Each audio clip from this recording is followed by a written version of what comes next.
काल सोशल माध्यमामध्ये तुमचा एक व्हिडिओ व्हायरल झाला. भूमी अभिलेख कार्यालयामधील जे कर्मचारी आहेत त्यांच्यावर तुम्ही संतापला होता. नक्की काय प्रकार घडला होता? आपल्या आटपाडी तालुक्यातील गळवेड येथील शेतकरी संभाजी गळवे यांनी मोजणीकरिता पैसे भरलेले होते. सदरची मोजणी हे भूमी अभिलेख कार्यालयातील कर्मचाऱ्यांनी केल्यानंतर त्यांच्या मोजणीच्या हद्दी दाखवल्या नाहीत. त्यानंतर शेतकऱ्यांनी त्यांना तगादा लावला की बाबांनो, आमची मोजणी केलेली आहे, आम्ही पैसे भरलेत, आम्हाला तो तुम्ही हद्दी दाखवून द्या. तो कर्मचारी आज दाखवतो, उद्या दाखवतो असं म्हणत त्या शेतकऱ्यांना स्पष्ट म्हणला की मी तुम्हाला हद्दी दाखवणार नाही. मग शेतकऱ्यांनी विचारलं, बाबांनो तुम्ही आम्हाला का हद्दी दाखवत नाही? तर तो माझा प्रश्न आहे असा त्याने स्पष्ट उल्लेख केला. त्यानंतर त्या शेतकऱ्यांचा मला फोन आला की जयवंत भाऊ, आम्ही अशी मोजणीसाठी पैसे भरले होते, भूमी अभिलेख कार्यालयातील लोक येऊन मोजणी करून गेलेले आहेत आणि आम्हाला हद्दी दाखवत नाही. त्यानंतर त्या अधिकाऱ्यांना प्रज्योत देवकर म्हणून तो मोजणीचा कर्मचारी आहे, त्याला मी कॉल केला आणि त्यांना सांगितलं की बाबांनो, शेतकऱ्यांचा फोन आला आहे, तुम्ही त्यांची मोजणी केली, त्यांना हद्दी दाखवून द्या. तर हद्दी नाही दाखवत. तर म्हटलं काय अडचण असेल तर सांगा, शेतकऱ्यांना आपण सांगू, किंवा काय प्रॉब्लेम असेल तर काय नाही. मग मोजणी दाखवायला काय अडचण, तो माझा प्रश्न. तर मी म्हणलं तुम्ही ते त्यांच्या हद्दी दाखवून घ्या, लोक पैसे भरतात आणि तुम्ही हद्दी दाखवत नाही, त्यांना शेतकऱ्यांना त्रास होतो आणि विनाकारण वादविवाद निर्माण होतात.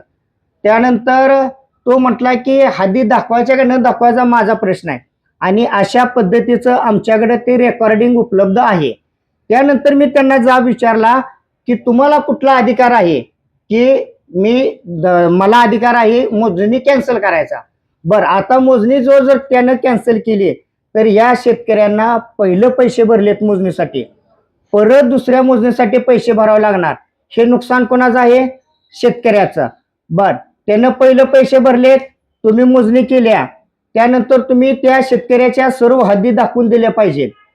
मला एवढं सांगायचं आहे आपल्या माध्यमातून की आटपाडी तालुका भूमी अभिलेख कार्यालयातून आटपाडी तालुक्यातील शेतकऱ्यांची फार मोठ्या प्रमाणात पिळवणूक आहे आणि आज आपण पाहतोय की आटपाडी तालुक्यातील कित्येक तरी अशी प्रकरणं मोजणीची प्रलंबित आहेत.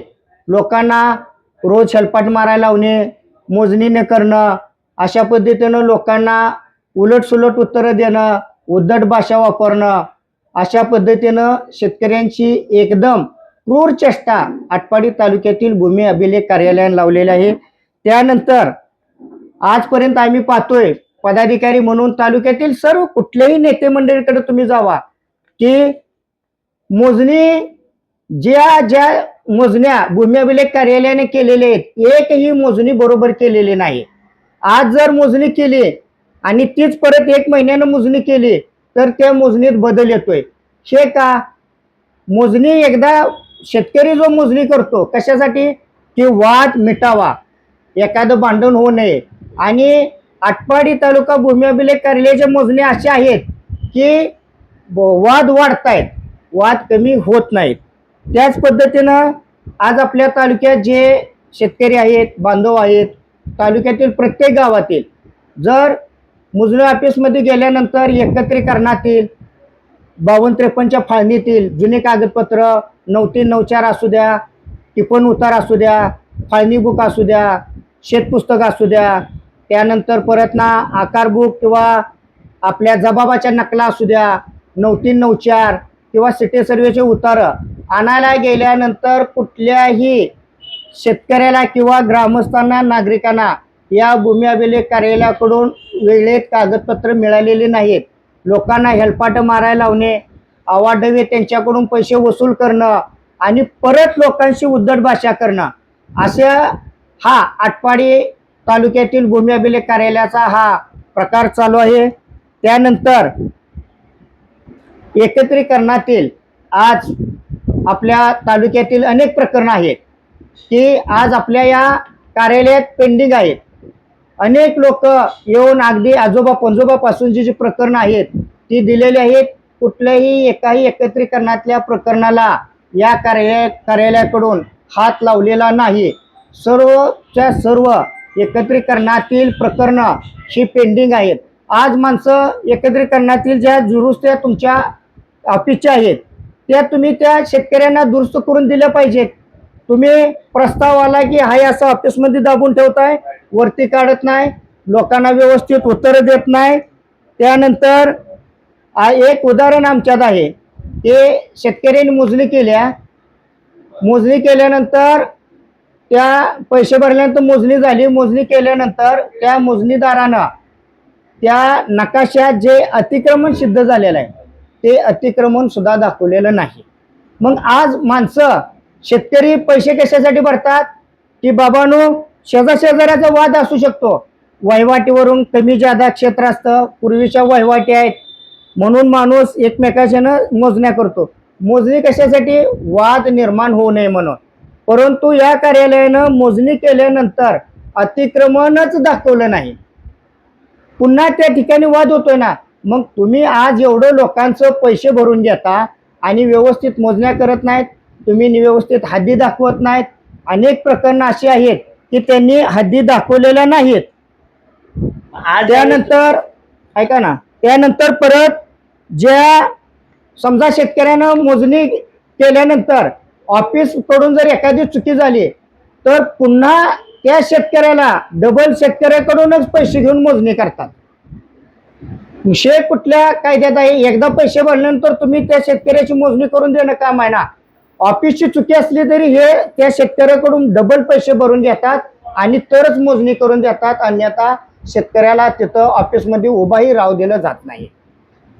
आज तुम्ही जा विचारायला गेला अधिकाऱ्यांना, काय तिथून कसा रिस्पॉन्स काय मिळाला? आज परवा जो आमचा विषय झाला होता ते आक्रमक होण्यामागचं कारण म्हणजे आटपाडी तालुक्यातील शेतकऱ्यावरती या भूमी अभिलेख कार्यालयातील कर्मचाऱ्यांकडून अगदी फार मोठ्या प्रमाणात छळ केला जात आहे. त्यांना कागदपत्रे दिले जात नाहीत, त्यानंतर मोजणी वेळेत केली जात नाही.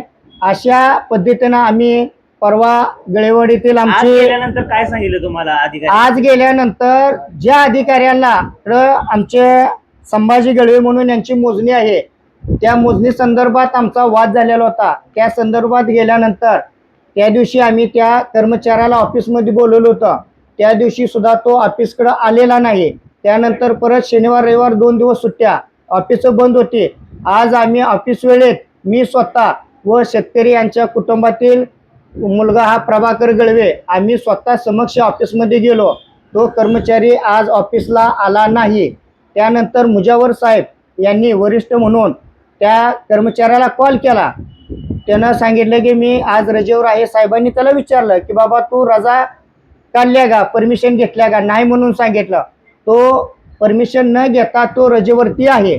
आणि दुसरं म्हणजे त्यानं आज त्याला जाब विचारला आम्ही फोनवरून आज सुद्धा की तुम्ही अशा पद्धतीनं काम का करता, तुम्ही चुकीच्या पद्धतीनं का काम करता? तर तो म्हणतोय की तुम्ही वरिष्ठांशी बोला, तुम्ही आज शासनाचा पगार घेताय. बरं त्याला विचारलं तू कुणामार्फत काम करतोय? त्यानं सांगितलं एजन्सी मार्फत.